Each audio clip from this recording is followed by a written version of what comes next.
مزامير داود. الحمد لله رب العالمين، ثم الصلاة والسلام على رسول الله وعلى آله وأصحابه ومن تبعهم بإحسان وسلم تسليما كثيرا. أما بعد، فالسلام عليكم ورحمة الله وبركاته. أمي مسات على تنوكا بركدا كاولين مندو كيشي أني نما أمو شاميني كو كان كرباكا نبي محمد صلى الله عليه وسلم.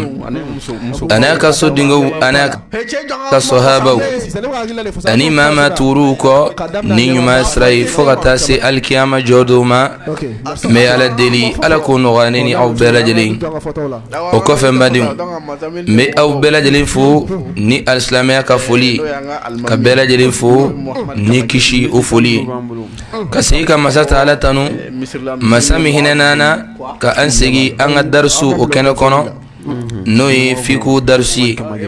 matnul akhdari ni ye a sigida a duruna ye. sigida duruna naanina kɔnɔna la an kumana fɛn min kan o de ye seliji, o ye seliji farida ye. a ko faslun fara'idul wudu'i sab'un. a ko nin farafasiya ye ko seliji farida ko ye 7 ye. bi an kan ka wuli yɔrɔ min na ko kitabutigi ala ka hinɛ la a ko wa sunanuhu, a ko seliji sunaw o fɔlɔfɔlɔ wagati seliji la. alakira sallallahu alaihi wasallam n'i y'a ka seliji ta mankutu lajɛ, abdullahi ibn zayd bɛ hadisa dɔ la kale ka bɔ alakira ka seliji ta mankutu la. a ko alakira sallallahu alaihi wasallam n'a kun bɛna seliji ta, a bi n'a ye ji jɛngɛ, a ye minɛn da jɛngɛ, a bɛ ji kɛ a tɛgɛ fura fila kan k'o jɛ fo siɲɛ 3. o ye seliji sunna ye. n'i bɛna seliji ta daminɛ, i k'i tɛgɛ fura in ko fo ka n'a bila tɛgɛ kurunin na. o de la ko seliji sunna fɔlɔfɔlɔ, a ko wa sunanuhu ghaslul yadayni ila al-ku'ayni inda shuru'i, i don waati seliji la. bimana tumana mina i bɛna seliji ta daminɛ ka n'i tɛgɛ kari minɛn kɔnɔ ten dɔrɔn. komi alhamdulillah ninnu ka wagatiw y'a sɔrɔ tasale ko ninnu i bɛ ji sama ka don i nun kɔnɔ, mɛ ka sama ka taa dege seliji a sunna. ni hakili b'a la an ko farida ye jumɛn ye? k'a jɔsi ka taa kɔfɛ, mɛ a jɔsili la seginni o ye seliji, o ye sunna ye, o ye a 4nan ye. seliji sunna 6nan wa mashul udhnayni, ko de ye ka tulo fila ka o jɔsi, ka tulo fila ka o jɔsi.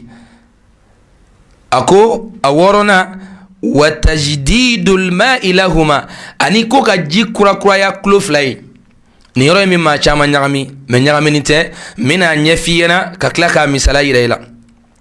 a ko waraddu mashi ra'si, ko ka kunkolo jɔsili la seginni ko ye sunna ye.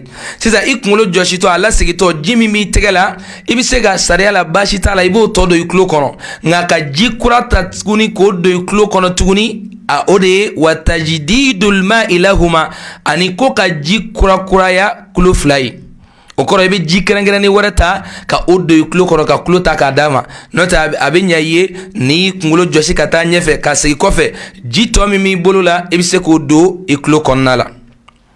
seliji a sunna 8nan, a ko wa tartibu bayna al-fara'idi, ani ko ka faridaw dada ɲɔgɔn sanfɛ. i t'i to farida dɔ la ka taa farida dɔ la. n ko i ma i k'i hakili to seliji farida la, wa i hakili to a sunna fana na. ka d'a kan sigida 6nan bɛna boli fɛn min kan, ne ma seliji farida n'a sunna dɔn, tuma dɔ la i tɛ se k'o sigida in faamuya dɛ. o la n bɛ segin nin ka ye kuma lasurunya bolo ma. a ko wa sunanuhu, a ko seliji sunna ghaslul yadayni, ko k'i tɛgɛ fura fila ko ila al-ku'ayni, k'a da bolokurunin na inda shuru'i, seliji ta daminɛ tuma i don waati seliji ta la.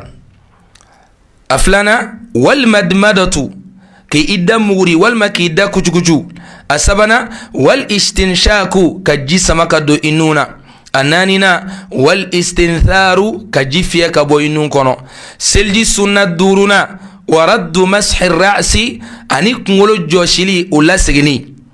أورنا ومسح الأذنين كيكلو فلا جوشي يكلو فرفلا وجوشي أولم فلانا وتجديد الماء لهما أنيك جي كرا كرا يا كلو فلاي أشيغنا أكو سلي سنة شيغنا وترتيب بين الفراعد أنيكو كفردا وكاولو دادا نيون سانفي ولامباديو أنغان جيدا أنغان حكلي تنونا كذاك أمنا ولندا من كلا سيدا ورونا كونو نيما سلي فردانا سنة دونك بونيونا إتسيقو فاميا دي ودلا ودو فردا أيو فينا وي ولون فلاي مالكي أسرافي أي سنة فينا وي شيغي ولا أشيغي كي تيجي فرا فلاكو فوق دا تيجي كورنينا كنا ندرون كجيس كلي كي تيجي كارا كونو تمادولا أبسكا كنوع دبي إتجلا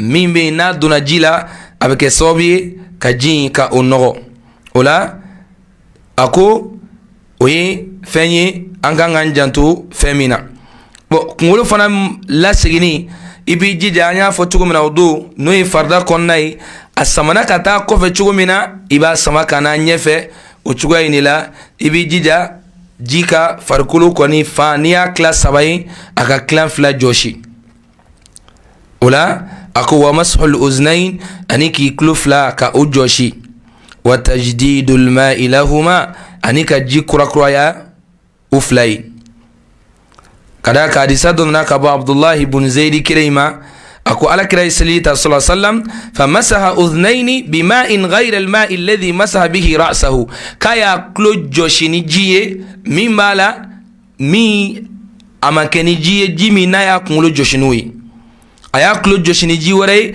min te jiye aya kunlo joshini mi donna ko ni hadisaina كشازو بالامه وثبت عن ابن عبد الله بن عمر رضي الله عنهما ذلك واسناده صحيح حديثين نصر وربي وثبت ركبو عبد الله بن عمر ما وككنه اكو ترتيب بين الفرائض انك فردو دانيون سانفي نفرق فرائض هي الاعضاء الاربعه المذكوره في القران دونكو نفر السنفون oye kurane yoron nani mi tofo no nyedani boloni se nunui ore fora ore toy ka focus sinfo wala ni ala sona ami sigida worona duruna amujo ni roina kallahu subhanahu wa ta'ala dili fidini mi fora afamia nyuma ana bara nyuma ala kan no gambana dili ama fa rabbana atina fid dunya hasanatan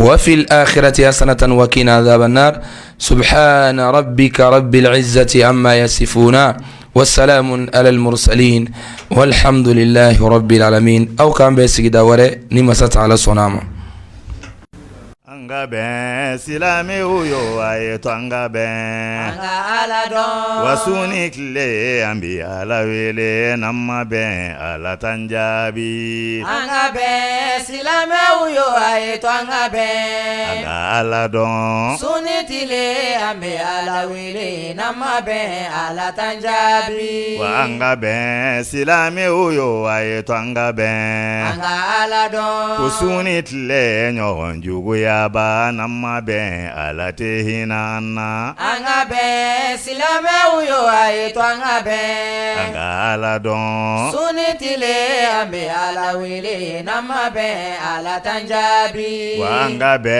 anga dina nye ma namma be atanjabi wa namma be maliche na muso namma be atanjabi wa sunitile ambi ala wele namma be alate hinana Angabe silame uyo